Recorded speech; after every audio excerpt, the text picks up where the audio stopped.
Hey, it's Pastor Rob, and I'm out here in Arizona in the desert at a place called Thunderbird Park in Glendale, Arizona. I'm telling you, it is absolutely beautiful.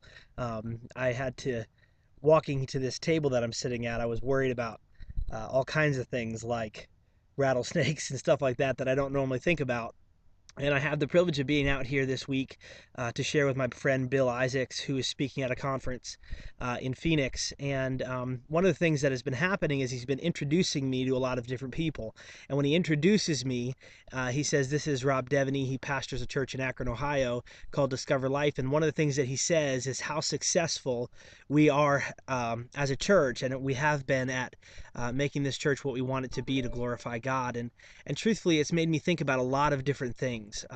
First of all, about how we define success.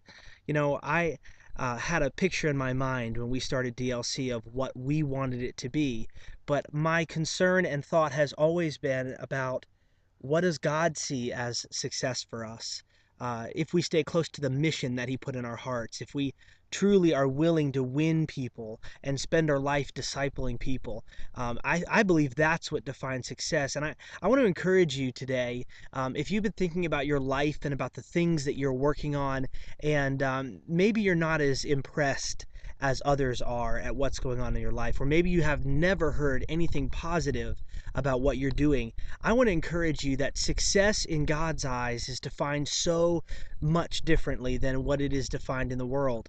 And people will always try and put labels on what you're doing. Are you successful or are you a failure? People will always try and categorize you as somebody who is doing a good job or a bad job, and they always have their 2 cents to throw in. But listen, the opinion that matters in your life is what God sees in you.